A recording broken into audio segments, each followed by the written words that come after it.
Hi, Kerry Henwood here. This is part 2 of the power of our mind.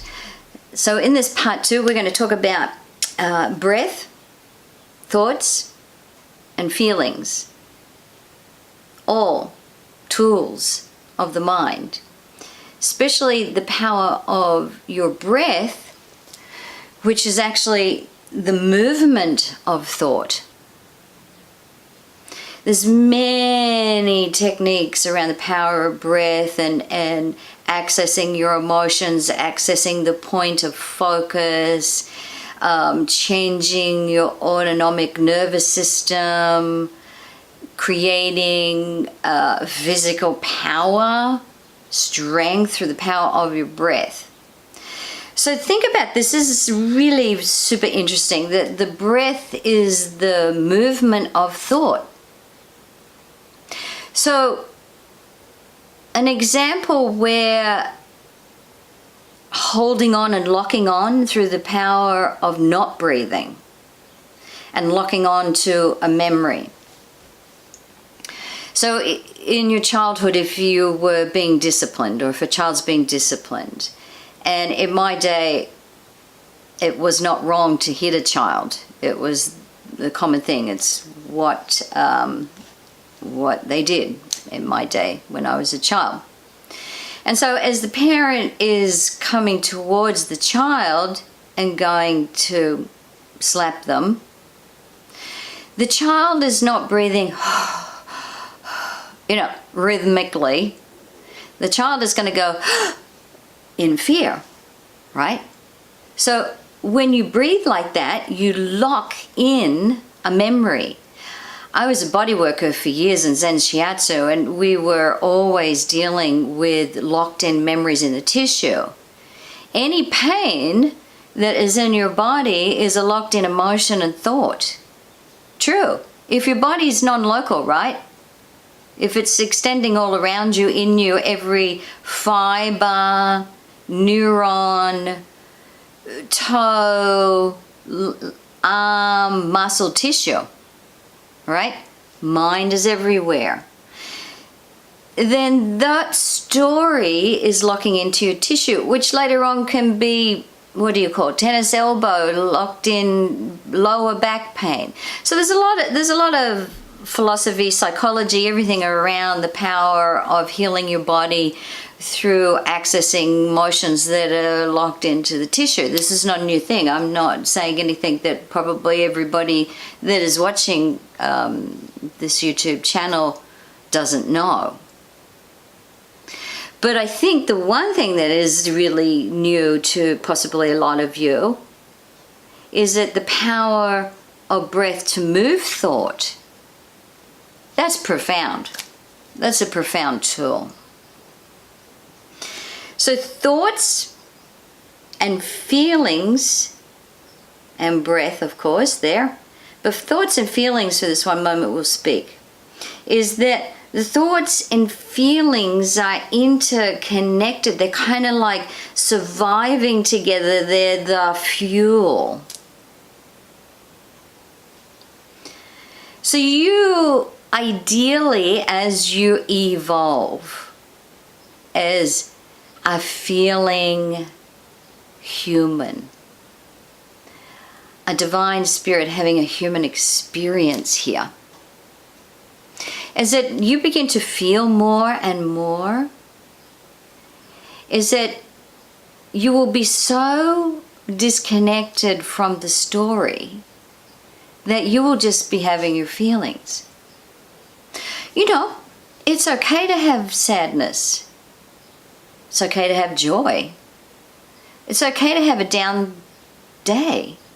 I think we make these feelings, we put them in compartmentalizing them into this is negative, this is negative, this is negative. As I said, I do not believe in positive and negative. I believe in situations that occurring for the purpose of growing, understanding, learning. All right?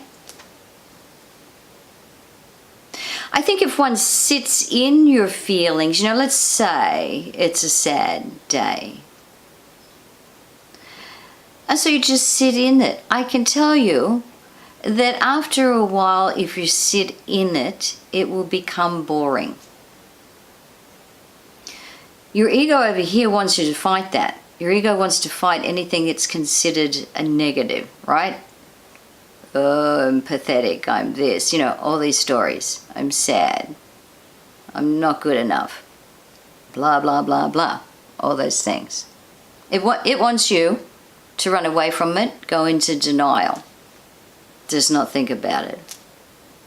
Then hold your breath. And then what happens? Yeah, you're just taking ownership to the whole story, right? That's you, belongs to you. That's it. Cemented in there. Well, it's not cemented in there.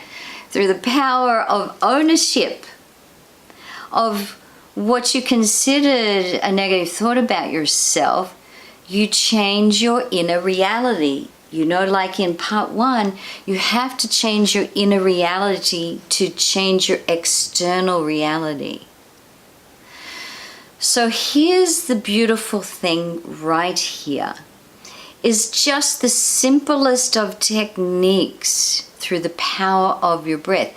And to do it on a daily basis is really important, apart from just surviving, right? You have to breathe to survive. It's food. Your power of breath is much more important than the food you eat. So if you take a conscious inhale and exhale, but I mean really good.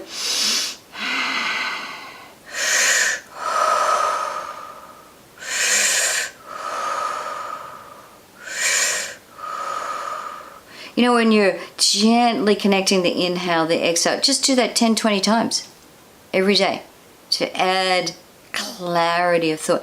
You will be amazed, truly just in that basic exercise, how profound it will change your mindset or your anxiety, or as you're focusing on a negative thought, you know, having the monkey on your back, chatter stuff, telling you all this stuff. You know, that voice is never anything constructive.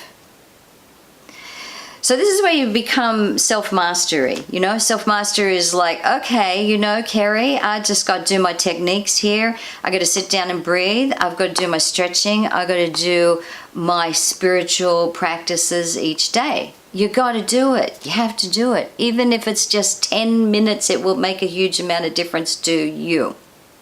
Emptying out your mind. And let me tell you something here, is that every thought you've ever had, I know this is going to sound kind of crazy and a little overwhelming. Oh well. Every thought you've ever had never goes anywhere. It permeates in the field. How do you think that you get past life memory? How do you get deja vu? What's deja vu? Deja vu is like, you become a frozen moment. Everything stops in time. Your mind stops. The duality stops. You're just like, oh, I've been here before. I've had a past life here. Well, possibly. You have, because your mind is always the same since the beginning of time. Whenever you began your existence, whether in this world or any other world, your mind is the same mind. So it takes up space. So I say to you, it's important what you want to fill your space up with, what you want to empty out, what you want to fill up your space with.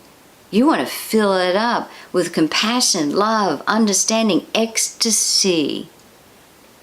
You know, these expansion emotions. Love and unconditional love is truly the ultimate energy in the universe. And I think we all agree with that. Yeah. It defines itself in different ways, obviously, when you leave your body. But it is the most powerful. And so you empty out more of these low vibrational thoughts. Again, they're not wrong.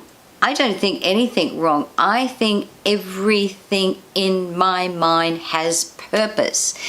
It's just about where you're going to place those things. Are you going to let that negative thought about yourself fester and become a weed? In shamanism, we say poison can be medicine. Yeah, poison can be medicine in small doses. All the plant medicines that most people are taking, ayahuasca, San Pedro, peyote, there's quite a poison element to some of them.